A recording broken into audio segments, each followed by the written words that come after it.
اس میں اگلا سوال یہ تھا کہ یہ بھی رکھتے جائیں والدین مصطفیٰ صلی اللہ علیہ وسلم کے بارے میں جو عقیدہ ہے وہ محتاط عقیدہ کیا ہونا چاہیے؟ سکوت کرنا چاہیے بس بس. اچھا سر، یہ جو لوگ صحیح مسلم کی حدیث سے حوالے دیتے ہیں بس اس میں ہم نے جواب آپ کو میں نے دے دیا، سکوت کرنا باقی جو ہے بس ٹھیک ہے. اچھا سر، یہ یزید کے بارے میں میں چاہ رہا تھا کہ کچھ ہمارے بھی لوگوں میں جس کی وجہ سے ہمیں تبلیغ میں بڑی مشکل پیش آتی ہے، لوگ قرآن و سنت کے منہج میں دو باتوں پہ ہمیں پھنساتے ہیں کہ جی آپ کے کچھ علماء والدین مصطفیٰ کے بارے میں بولتے ہیں اور کچھ یزید کے بارے میں. یزید کے بارے میں صرف محدثین کی رائے بتائیں، کیونکہ اصل میں کسی بندے کو اسماء و رجال میں ججنا ہے تو محدثین فیصلہ کریں گے. اعظم جی احمد بن وہ کتاب ابن جوزی والی لیں، ابن جوزی والی کتاب سے وہ یزید کے بارے میں ابن جوزی کتاب. اچھا یہ جو والدین مصطفیٰ ہے نا اس کے بارے میں ملا علی قاری جو حنفیوں کا تھا انہوں نے کتاب لکھی، اچھا جس میں کافر ثابت کیا کتاب پوری، اور ہمارے پاس موجود ہے. تو یہ دیوبند تو اس کو پھر بھی اپنا بریلوی اور دیوبندی دونوں ملا علی قاری کو اپنا مانتے ہیں. وہ کتاب کدھر پڑھی تھی ملا علی قاری؟ اس کا ذرا حوالہ بھی دے دیں. وہ ملا علی قاری نے جو یہ اتنی جرأت کی ہے، دوسرا نسخہ لے آتے ہیں نا. اچھا ملا علی قاری کی جو کتاب ہے نا ہمارے پاس وہ کدھر پڑھی جی؟ جمع الوسائل کے ساتھ تو نہیں پڑھی. جی آپ کو پتہ ہے کہ نہیں ملا علی قاری کی کتاب کدھر ہے؟ وہ جو نبی کریم صلی اللہ علیہ وسلم کے والدین کے بارے میں کتاب پوری اس طرح کی کتاب ہمارے پاس موجود ہے. دیکھیے سامنے آ رہا ہے یہ ہے جی. اچھا یہ سن لینا، یہ میرے پاس یہ کتاب ہے جی جی یہ بتائیں. یہ حافظ ابن الجوزی کی کتاب ہے، ٹھیک ہے. یہ اس کی فوٹو اسٹیٹ چھپی ہوئی ہے، اصل کتاب ملی نہیں ہمیں. اچھا چھپی بیروت سے، اور ابن جوزی کی مشہور کتابوں میں سے ان کے حالات میں اس کتاب کا تذکرہ موجود ہے. الرد علی المتعصب العنید، یہ اس متعصب سرکش کا رد ہے. المانع من ذم یزید، جو یزید کو برا نہیں کہتا، اچھا جو وہ ذمت کا قائل نہیں ہے نا، اس کا اس سرکش کا یہ رد ہے. صحیح. تو اس میں انہوں نے اچھا فوٹو اسٹیٹ تلاش کی.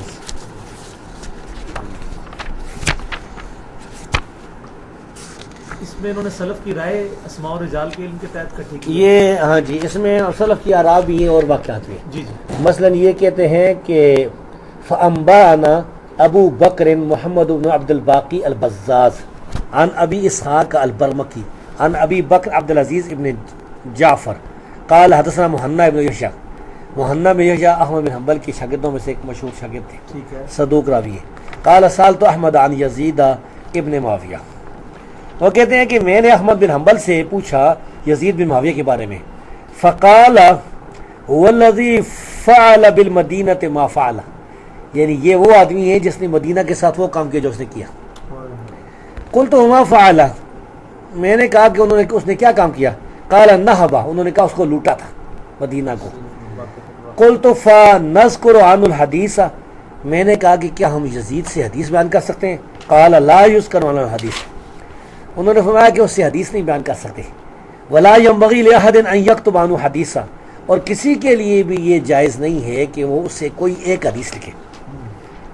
قلت ومن كان معه حين فعل ما فعل، انہوں نے کہا وہ کہتا ہے کہ میں نے کہا کہ جب یزید نے جو کام کیا تھا جی جی وہ اس کے ساتھ کون تھا جب اس نے کام کیا تھا یہ، ٹھیک ہے، یعنی یہ ظلم جو کیا تھا. قال آل الشام، شامی اس کے ساتھ، شامیوں نے یہ کام کیا. تو احمد بن حنبل تو کہتے ہیں کہ یزید سے حدیث بیان نہیں کرتی، یہ شدید جرح ہے. یہ اس کی سند کیا ہے؟ اس کی سند حسن ذاتی ہے، سارے راوی سے کہیں صحیح. اچھا سر، داڑھی کو ایک مٹھی کے بعد کاٹنا، جی، داڑھی بڑھانے کی روایت بھی بخاری میں عبداللہ بن عمر سے ہے، اور حاج عمرے پہ کاٹنے کی بھی ان سے ہی ہے. تو بعض میں نے ایک متشدد مجھے ملا ہے، کوئی ایسے ویسے بات نہیں کرتا، اس بیچارے نے اپنی اتنی لوز ٹاک کی، وہ کہتا ہے کہ عبداللہ بن عمر نے حضور کی وفات کے بعد بدعت کر دی، نعوذ باللہ. ہمارا کیا عقیدہ ہے کہ داڑھی کے بعد اگر کوئی مٹھی کے بعد داڑھی کاٹ لے تو یہ جائز ہے؟ جائز ہے، یہ صحابہ سے ثابت ہے. ہاں، اور صحابہ سے بھی ثابت ہے. کوئی اس میں ایک دو روایتیں بخاری کی تو ہے نا، عبداللہ بن عباس سے بھی ثابت ہے، اور حج عمرے کے علاوہ بھی ان سے مطلقاً ثابت نہیں. اس میں یہ ہے نا کہ اس میں بھی حج کی طرف اشارہ ہے. ثم لیقضوا تفثهم ولیوفوا نذورهم، یہ جو قرآن کی آیت ہے نا حجوں کے بارے میں، ادھر بھی انہوں نے کہا ہے کہ الاخذ من العارضین واللحیہ. ٹھیک ہے. اسی طرح سیدنا ابو ہریرہ سے ثابت ہے مطلقاً کہ وہ کرتے تھے. اسلاف سے بھی تابعین سے بھی ثابت ہے کہ جماعت سے حج کے علاوہ بھی مطلقاً ثابت ہے. مطلقاً ثابت ہے. سر یہ ٹخنوں سے اوپر جو آزار کے بارے میں حدیث ہے اور تکبر سے جو نیچے کرے وہ فاسق, اس کو نبی صلی اللہ علیہ وسلم نے وہ فرمایا کہ آگ میں ہے. اب ان احادیث میں تکبر کے الفاظ موجود ہیں. امام نووی کی میں نے شرح پڑھی صحیح مسلم میں, وہ کہتے ہیں کہ جب تکبر کا نبی صلی اللہ علیہ وسلم نے مشروط کیا ہے تو جن حدیثوں میں نہیں بھی موجود وہاں بھی عدم ذکر ہے. وہ کہتے ہیں اگر آج بھی کوئی تکبر کی وجہ سے نیچے کرے گا تو ہم اس پہ وہ حکم لگائیں گے, ادروائز ہم اس کو کہیں گے یہ خلاف سنت کیا اس نے. نہیں لیکن وہ جو وہ جس حدیث میں آتا ہے کہ رسول اللہ صلی اللہ علیہ وسلم نے ایک آدمی کو دیکھا تھا جس کی ازار ٹخنوں سے نیچے تھا نا, وضو کر کے آ رہا تھا, تو آپ نے فرمایا کہ دوبارہ وضو کرو. اس میں تو کوئی بھی نہیں کہ وہ تکبر سے کر رہا تھا. اس کو البانی صاحب ضعیف کہتے ہیں. ہم تو اس کو حسن سمجھتے ہیں نا. ابو جعفر الموزن جو راوی ہے نا, 2 محدثین سے توثیق ثابت ہے, تو کدھر مجہول رہا. اچھا وہ دوسری روایت مجھے بتائیں جو کہ صحیح بخاری میں عمر فاروق وہ ہے. ٹھیک ہے, صحیح بخاری میں امام بخاری نے ایک ہیڈنگ بھی بنائی ہے, اگر تکبر نہ ہو تو کپڑا لٹکانا کیسا. اور نہیں اس میں یہ ہے روایت لے کے آئے کہ ان کی تیمن ڈھلک جاتی ہے. اس میں یہ نا کہ تیمن جو ہے نا آدمی کتنا بھی کوشش کرے بعض اوقات نیچے آ سکتا ہے. سلوار کا مسئلہ لیتا ہے. ہم یہ کہتے ہیں کہ ایک آدمی جو ہے پوری کوشش کرتا ہے تیمن کی اور وہ اوپر رکھتا ہے. اب کبھی کو گر گیا تو انشاءاللہ اللہ کے ہم معاف ہوگا. ایک کو نیچے ہی رکھتا ہے. تو بعض روایتوں میں یہ آتا ہے کہ انما الاسبال من المخیلہ, کہ لٹکانا ہی تکبر سے. یہ کوئی روایت ہے جی؟ ہے سر. لیکن سر یہ ہمارے اس معاشرے میں تو کپڑا بڑا مہنگا تھا اور وہ ایک پورے سرکمسٹانسز تھے. آج ہم دیکھیں اب جتنے اب انگریزوں کا جیسے لباس ہے وہاں پر پینٹ شرٹ ہے اور وہ اس طرح کی اس پوری دنیا کی ہمارے معاشرے میں بھی یہ تکبر بھی سمجھ جاتا ہے. سلوار ازار نیچے ہونا نا عام طور پر نہیں. اگر کوئی شخص, میں اپنے لیے کہتا ہوں, میں ویسے نہیں رکھتا الحمدللہ نیچے, لیکن یہ کہ اگر کوئی اندر اس کے تکبر نہیں پایا جاتا ہم اس پہ حکم تو نہ لگائیں. وہ تو اللہ تبارک و تعالیٰ کے دربار میں پیش ہوگا تو پتہ چلے گا. اللہ جانتا ہے کہ ہم حکم نہ لگائیں. ٹھیک ہے سر. یہ نماز بھی پیچھے پڑیں گے اس کے پیچھے ہم. اچھا نماز نہیں پڑھیں کیونکہ اس کا وضو مشکوک ہے نا. وضو مشکوک ہے. اچھا سر وطر میں رکوع سے پہلے قنوت پڑھی جائے. ہاں جی یہ صحیح ہے. رکوع سے پہلے اور ہاتھ باندھ کے ہی پڑھی جائے. بہتر یہی ہے. بہتر یہی ہے. اور اس میں سورہ فاتحہ کے بعد ہم سورت میں لاتے ہیں, پھر بعد میں پڑھتے ہیں دعائے قنوت. اس میں وقفہ کیا جائے کہ رفع دین جیسا کرتے ہیں ہم لوگ. اگر انبیوں کی طرف جین کر لے اللہ اکبر کے تو بھی ٹھیک ہے, کچھ آثار ہے. اور اگر آثار ہیں اس بات آثار ہیں آپ نے بتایا تھا. اور اگر وہ نہیں کرتا تو وقفے کے بغیر پڑھتا تو اللہم انا نستعینک و نستغفرک, یہ روایت صحیح ہے. سیدنا عمر رضی اللہ تعالیٰ سے ثابت ہے. ثابت ہے. کچھ تقدیم تاخیر کے ساتھ. ہاں یہ جائز ہے. سر 3 وطر کا ذرا طریقہ بتا دیں کیا ہوگا. 3 وطر کا بہترین طریقہ یہ ہے کہ 2 رکعت پڑھ کے سلام پھیر دے پھر ایک پڑھے. اچھا یہ تو صحیح ابن حبان وغیرہ میں موجود ہے. اگر کوئی تینوں ایک سلام سے اور درمیان کا تو پھر حدیث میں یہ الفاظ ہیں کہ آپ نے فرمایا کہ مغرب کے مشابہ 3 وطر نہ پڑھو. ٹھیک ہے.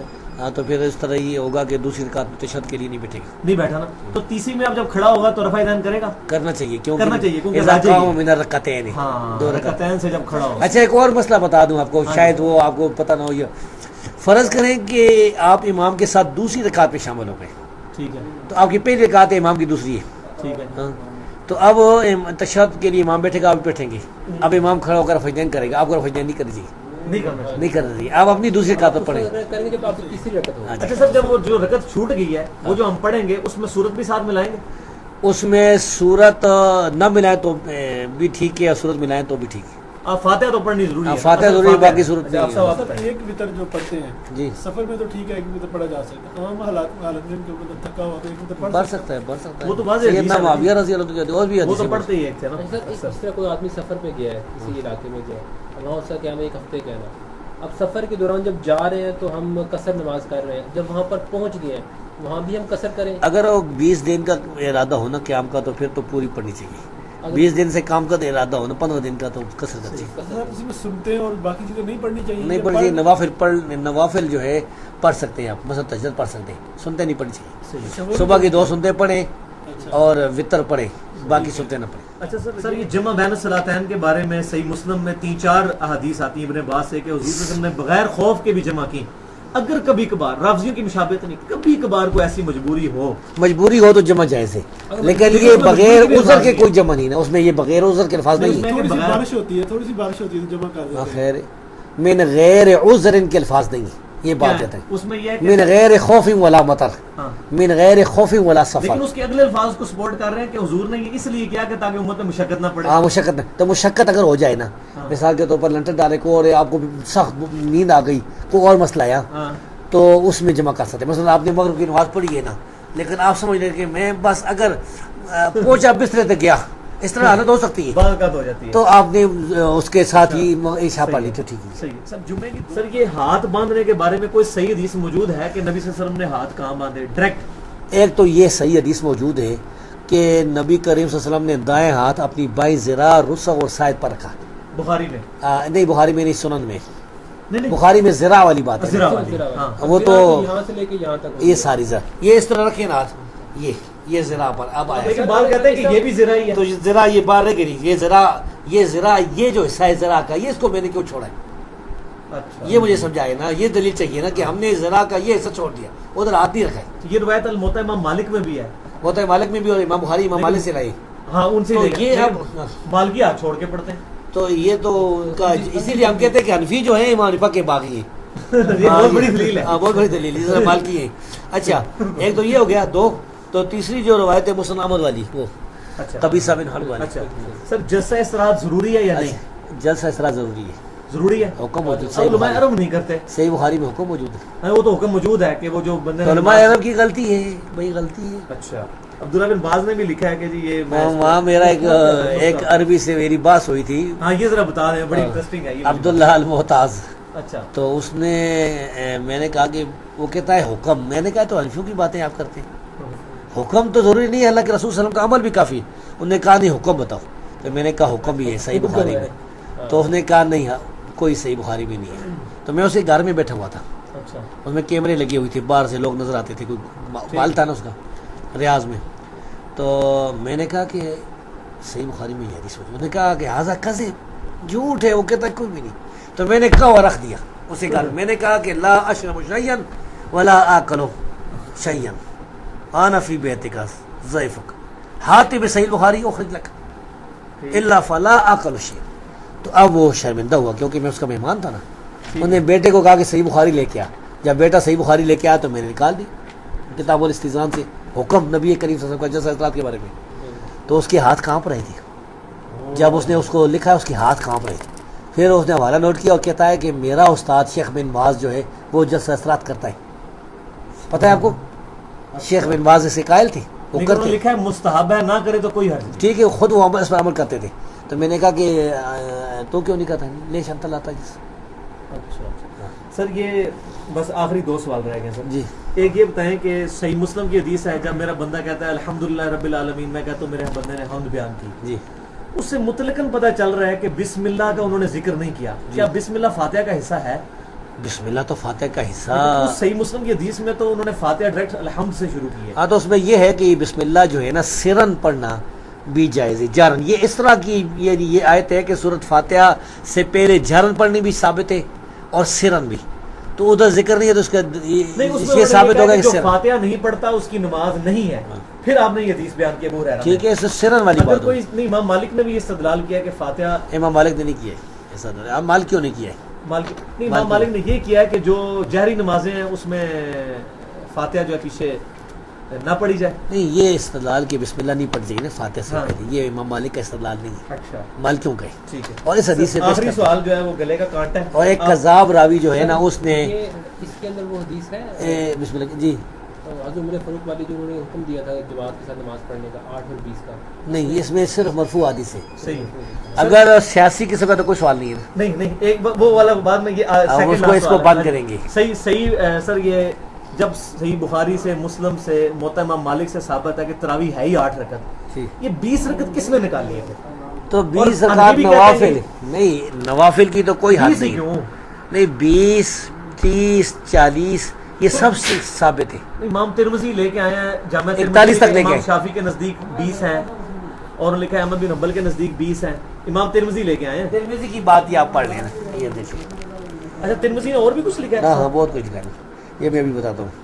یہ آ گئی جی کتاب الجنائز. اچھا سر ترمذی حسن لغیرہی کو بھی حسن کہتے تھے؟ ہاں جی. اچھا اسی لیے انہوں نے عبداللہ بن مسعود کی روایت کو حسن کہا ہے. ممکن ہے. یا سفیان ثوری کی تدلیس ہونی سمجھتا ہوں کہ یہ دونوں ہی باتیں ہو سکتی ہیں. انہو من کام معلوم 800 سے. یہ آ گئی جی مرضی چاہو کہ ہے بھی صاحب. 8 کیا جی اور اچھا مگر کے بعد 15 منٹ آپ سے لینے ہیں آپ صاحب، تو انہوں نے وہ جمعے والا سر یہ اچھا۔ صاحب آئے تھے، ان کو انہوں نے آدھا گھنٹہ دیا، مگر کی بات دیں گے انشاءاللہ۔ یہ لکھا ہے ترمذی نے واختلف آل العلم فی قیام رمضان، اہل علم کا اختلاف ہے قیام رمضان کے بارے میں، فرا بعضهم ان یصلی 41 رکعۃ مع الوتر، بعض کہتے ہیں 41 رکعتیں پڑھنی چاہیے، وہ قول اہل المدینہ والعمل علی ھذا عندهم، اہل مدینہ کا یہی قول ہے، ان کے درمیان یہی عمل ہے۔ کس حدیث کے تحت نمبر حدیث کا بول رہے 806 یہ باب کون سا ہے؟ کتاب باب قیام شہر رمضان والا، وہی وہ جو مشہور حدیث ہے نا ابو ذر غفاری والی جو حدیث ہے رضی اللہ عنہ۔ ہاں ہاں آگے کیا کہتے ہیں جی، کہتے ہیں اکثر علماء کہتے ہیں کہ جو علی اور عمر سے مروی ہے کہ 20 رکعت پڑھ چاہیے، اور یہ سفیان ثوری اور عبداللہ مبارک اور شافعی کا قول ہے، اور امام شافعی کہتے ہیں اس طرح میں نے پایا اپنے علاقے مکہ میں لوگ کو وہ 20 پڑھتے تھے، اور احمد بن حنبل نے کہا کہ اس بارے میں کئی رنگ مروی ہیں اور انہوں نے کوئی فیصلہ نہیں کیا، اور امام اسحاق بن راہویہ نے کہا کہ ہم تو 41 پڑھیں گے جو ابی بن کعب سے مروی ہے۔ اچھا ایک اور بات ہے کہ امام شافعی کا قول یہ ثابت ہے کہ وہ فرماتے ہیں کہ اگر رکوع تھوڑے ہوں اور قیام لمبا ہو تو یہ بہتر ہے، صحیح ہے، اور رکوع اجماع تو کوئی نہ رہا نہ، پہ، یہ جو اتنا یہ ڈھونگ پیٹ رہے ہیں تو اختلاف ہے، وہ اختلاف اہل العلم، واختلف اہل العلم، نہیں 8 پہ تو ہمیں سند مل گئی نا، اب سند ہے نا، باقی واختلف اہل العلم۔ صحیح ہے۔ صحیح ہے اہل علم میں۔ اچھا سر، سعودی عرب میں سوائے مسجد نبوی اور بیت الحرام کے ساری مسجدوں میں 8 پڑھی جاتی ہیں؟ اکا دکا میں 20 بھی پڑھتے ہیں، ریاض میں ایک مسجد اور بیکان والے اس میں 20 پڑھتے تھے، باقی ساری مسجدوں میں 8 ہی۔ 8 ہی ہوتی ہے۔ سر آخری سوال ہے، وہ آپ کی مرضی، آپ جواب دیں یا نہ دیں، ٹھیک۔ وہ طلاق ثلاثہ کا مسئلہ ہے۔ بس اس کو بعد میں صحیح انشاءاللہ۔ اچھا وما علینا الا البلاغ، سر بڑا شکریہ۔